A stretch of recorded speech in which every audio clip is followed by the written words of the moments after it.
Assalamualaikum warahmatullahi wabarakatuh. Selamat pagi anak-anakku semua. Sebelum kita memulai pembelajaran pada hari ini, kita awali dengan berdoa terlebih dahulu. Semua sudah siap ya untuk mengikuti pelajaran pada kesempatan kali ini? Sudah masuk semua apa belum ya? Siapa yang tadi pagi sholat subuh berjamaah di masjid? Saya Pak Guru. Jujur apa tidak itu? Kamu jawabnya Jujur Pak Guru. Kalau jujur berarti Mas Nurja ini sudah mengamalkan materi minggu kemarin, yaitu tentang jujur, amanah, dan istiqomah. Terus siapa yang pernah kena pol atau mungkin air kencing anak kecil? Pada materi kita kali ini kita akan membahas materi tentang bersuci dari najis ya. Kemudian manfaat kita mempelajari materi ini sangat bermanfaat sekali. Dan untuk tujuan pembelajaran pada kesempatan kali ini, kompetensi pada pembelajaran kali ini aspek spiritual, materi yang kita akan membahas 3 materi. Kemudian untuk metode yang saya gunakan untuk pembelajaran kali ini, saya akan melihat semuanya dari aspek spiritual, aspek sosial, dan aspek pengetahuan dan keterampilan. Ya, ini daring, jadi tidak mungkin untuk dibuat kelompok ya. Pada inti materi ini ada sebuah tayangan video cara membersihkan lantai yang hasilnya bersih dan kinclong. Silahkan kalian amati videonya. Nanti kumpulkan pertanyaan-pertanyaan terkait dengan video ini yang kaitannya tata cara membersihkan najis. Karena kita daring, maka untuk ini kasus-kasus yang harus kalian pecahkan sudah saya masukkan ke Google Form. Sudah Pak Guru share linknya di kolom chat. Silahkan kalian memecahkan kasus-kasus ini. Cari referensi sebanyak-banyaknya dari sumber mana saja boleh. Kalau di buku ya, silakan kalian buka halaman 33 sampai 34. Kalau di buku materi ternyata tidak ada, silakan kalian cari referensi dari sumber yang lain. Sambil kalian memetakan kasus, ini saya juga kirim link untuk penilaian aspek spiritual dan sosial. Mas Aryadi akan untuk mempresentasikan hasil studi kasusnya terkait dengan najis. Untuk pemecahan kasus pertama, cara membersihkan najis yang dilakukan oleh Mbak Fatimah itu kurang tepat. Karena Mbak Fatimah itu terkena najis mutawasito, sedangkan cara membersihkannya dengan cara mukhafafah. Terima kasih, Pak. Gimana itu Mbak Nikmah hari ini? Apa benar itu untuk kasus yang pertama? Iya Pak, betul Pak. Tadi karena tadi Mbak Fatimah pas kena ompol adiknya kan sudah makan bubur, jadi sudah termasuk mutawasito. Lanjut untuk kasus yang 2, silahkan. Cara kencing Ahmad apakah sudah betul? Salah.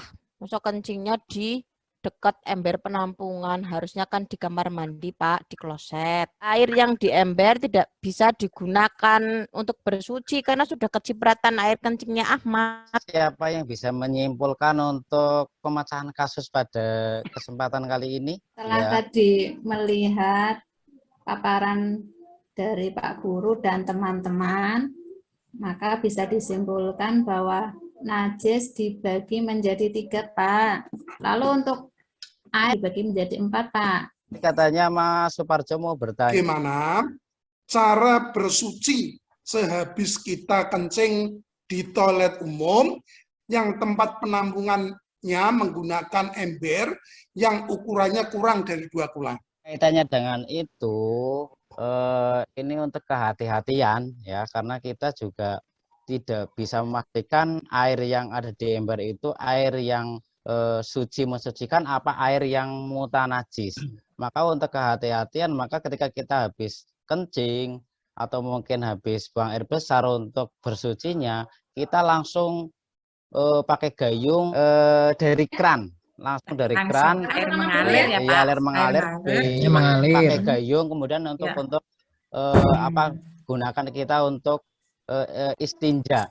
Intinya ketika kaitannya dengan najis, kita harus hati-hati. Kita harus paham najis yang ada di sekeliling kita. Nah, setiap hari pasti bersinggungan. Jadi kita harus hati-hati. Apalagi kalau najis yang ada di lantai. Ya, kita jangan sampai salah ketika membersihkannya. Seperti tadi video di awal tadi, itu bisa salah, bisa benar. Ya, terkait dan membersihkan najis. Bisa benernya kalau sebelum pel itu ketika ada najisnya sudah dibersihkan. Salahnya ternyata ketika ada najis tapi najisnya belum dibersihkan, langsung dipel saja, maka najis itu tidak akan hilang, malah akan semakin melebar untuk wilayah yang kena najis. Begitu ya. Nah, untuk air ini juga kita harus paham, air-air yang bisa kita gunakan untuk bersuci. Itu air kan dibagi menjadi 4. Air mutlak ini bisa kita gunakan untuk bersuci ya. Yang kedua, air samas, itu air yang terkena sinar matahari. Ketiga, air suci tidak mensucikan. Dan yang terakhir adalah air mutanajis.